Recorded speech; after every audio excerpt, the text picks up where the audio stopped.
talk a little bit about Plato. I mostly want to cover Plato in our class meeting. I want Plato and Aristotle's discussion of modes and the emotional and psychological and character qualities that they describe related to these to be our main focus. But I just want to say a couple things to prime that conversation.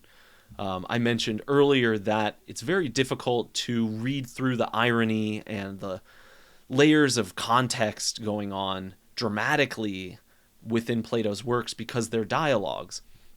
Now, a dialogue is not where you just add this frill on the side to make your philosophical treatise more interesting. It's not as if Plato is like, well, I have all these ideas, I'll just put them in a dialogue for fun, and really what you're getting is just my ideas and my doctrines. This is what makes understanding, translating, interpreting Plato so difficult. There's multiple layers of meaning, and nothing on the surface is ever exactly the way it seems. So in this context, I can give you a little bit of insight into that's helpful. The dialogue, The Republic, is a very strange dialogue in which Socrates is in a conversation with primarily two characters, Glaucon and Adeimantus, and they are both brothers of Plato. Both Glaucon and Adeimantus were brothers of Plato. And Socrates is having these conversations with the two of them, and it starts out very strange. Socrates doesn't even want to be in the conversation, and they say, we're going to force you to, like we're going to literally threaten you with violence to be in this conversation, even though you don't want to. And there's a whole mythical context to it where it's taking place during this festival for Bendis, who was a Thracian goddess. And it also happens in Piraeus, which is a city right outside of Athens, connected to Athens by a walled road. And it was kind of the port city of Athens, associated with trade and mercantile activity. And he's in the house of someone who is basically a warmonger, a arms dealer named Cephalus. And Socrates, throughout the dialogue, is against so many of these things: exploitative economics, war, so many things that the context really is powerful here. And so now specifically about Glaucon and Adeimantus, Glaucon as a character is very hot-headed. He wants to rule. He wants to be a ruler, an archon. He wants to have political power. And Socrates, again and again throughout the dialogue, is trying to show him that he doesn't have the necessary expertise in that area to do it well. Glaucon simply is just power hungry. He's this kind of like sort of jock guy who really likes music and gymnastics and these kinds of things. Gymnastics in Greek just meaning sort of exercise and sport. But he's not really a serious philosophical thinker. He's not a really deep person and doesn't have insights that are required to being a good leader. And he's very almost selfish and self-interested. So Socrates is extremely, hesitant to having Glaucon try to become a political leader. And interestingly, historically, we know that actually Glaucon, about 20 years after this conversation was supposed to take place, took part in a major coup in Athens, which led to the 30 tyrants. And this was a time when 30 sort of aristocrats seized power in Athens and ruled as tyrants. And it was a terrible period of these horrible sort of like oligarchic, rich aristocrats leading based on their own interest, and sort of like a Robespierre kind of like reign of terror was associated with it. So we know that sort of like Socrates didn't succeed in this conversation at stopping Glaucon from becoming this horrible person that he becomes.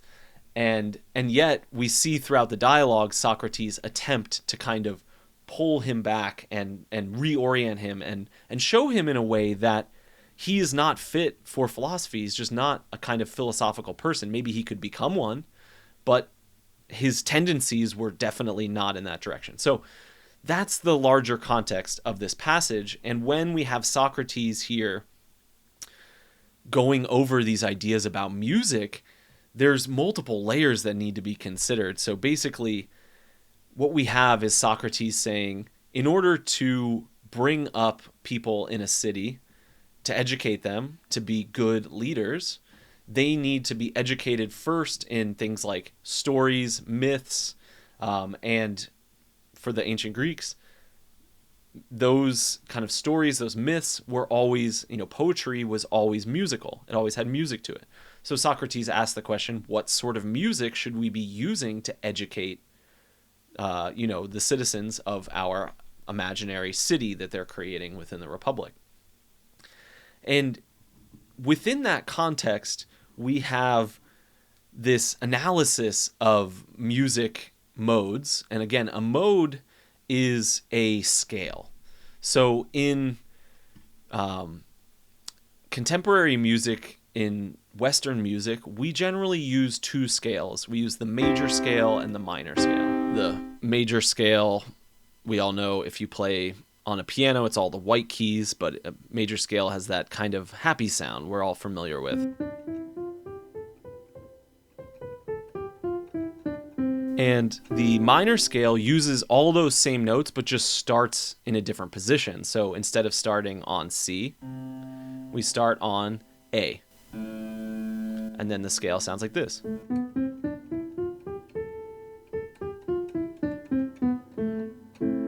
Has a darker sound, as opposed to the major scale, which has a much more upbeat sound.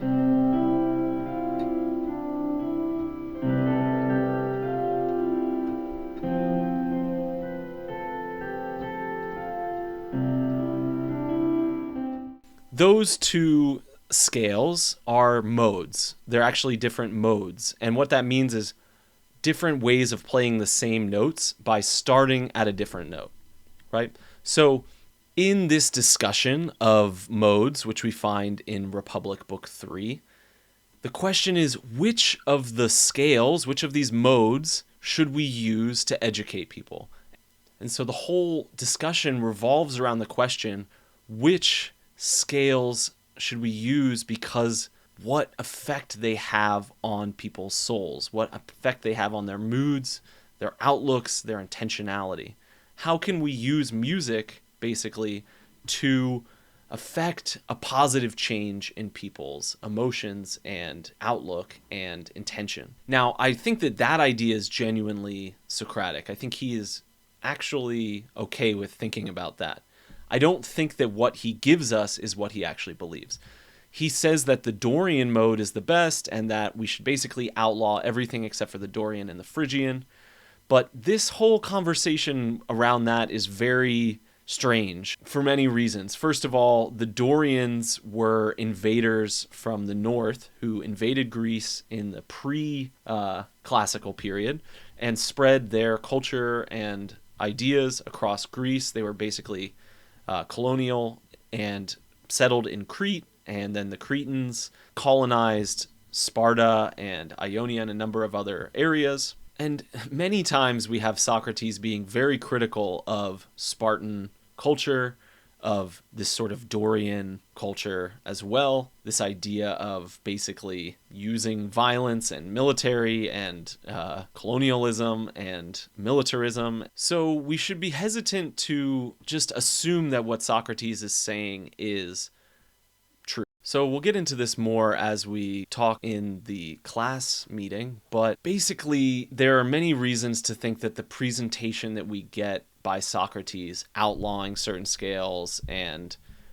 only letting certain other scales be played was not actually what Socrates thought. He actually thought that was a highly sort of fascistic, tyrannical way of approaching this. And he brings up Damon, who was a musicologist in Athens and who was working for Pericles. And supposedly Damon would basically kind of like choose certain music in order to, instill patriotism or, even to like keep certain people in certain classes, right? Like if you're an artisan, you should be listening to this kind of music because it's appropriate to you, or slaves should be listening to this kind of music, and like free people should be listening to this kind of music. And it's pretty clear by other things that Socrates says throughout the Republic and in other dialogues, and we're going to look at the Phaedo next module, that Socrates doesn't agree with this approach to music or to governing and this kind of fascistic, tyrannical approach to music. He was actually critiquing, and if we can read between the lines here, if we knew anything contextually about Greek music, we would see that Glaucon is ignorant about these things, that he's not understanding them, and that his tendency throughout the dialogue is towards tyranny and not towards democracy or fair government or anything philosophical in general. And this passage is a tricky kind of thicket of backwards arguments because of that dramatic context that is showing this kind of bad tendency within the aristocratics of Athens at the time. And even Plato's brother, as Plato shows us, has these bad tendencies that are unphilosophical and are what lead to executing Socrates, as we'll see next module. Now, Plato also has a sort of Pythagorean cosmology of music, a kind of musical cosmology that comes across in his dialogue, the Timaeus. In the Timaeus, we get an account of the creation of the world, a sort of cosmogenesis, right? And in that cosmogenesis, the first thing to be created is the world's soul. So before the body of the world is created, the world's soul is created.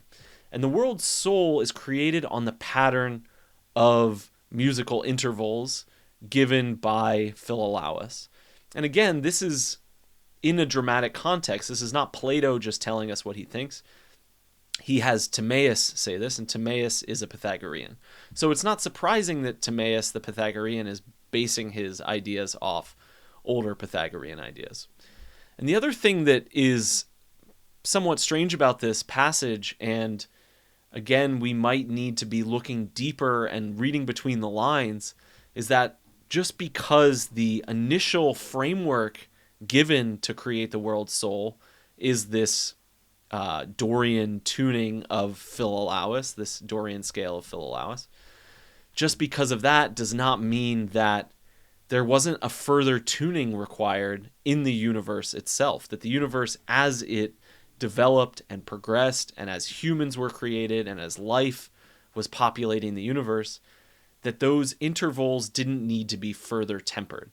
And if we look at Archytas, they were further tempered. That was the whole thing, that this interval of 256 over 243, this kind of dissonant interval, the lack of major thirds, all of this, and the lack of the septimal minor seventh, all of that needed to be tempered, needed to be retuned, brought into a slightly more consonant sound, a more harmonious and expressive tuning. Now that, again, is not in the Timaeus, but could be something that Plato intended us to read between the lines and understand. Now, again, we don't know how widespread Archytas' understanding was. We know Plato was very familiar with it. Probably the Platonic Academy, the students of Plato were familiar with it. We know Aristotle quotes Archytas a bunch and always very positively. So likely the context of the students reading the dialogue was that they knew that those tunings were not the perfect tuning, that they were not the finished product, that they were the sort of like first step in a longer progress of refinement. And so when we look back from that on the Republic, we sort of get this idea that Glaucon has not achieved the proper attunement in order to really understand the Dorian mode and the Phrygian mode. So that's, I know this is all fairly complicated, but that's the basic idea I think is at play here. And I'll give more evidence for that in the next module when we look at the Phaedo. But each of these modes has a kind of character or a kind of temperament or a kind of way of carrying oneself, a habituated state of being behind it. And not only do we need to play the right notes in the scale, like if you play the wrong note, it's going to be bad, but also we need to tune those notes properly in order to play the melodies correctly. So analogously, in the Just Life or the Life of a Philosopher, it's not just about knowing which scales to play, but it's about being in the right tuning on a fine-tuning side. And that's what Glaucon doesn't have. He wants to be philosophical. He wants to play philosophical melodies, right? Analogously, he wants to talk philosophy. He wants to be a ruler. He wants to do these things. But he hasn't attuned to the precise temperament. That's the main analogy going on here with the Republic.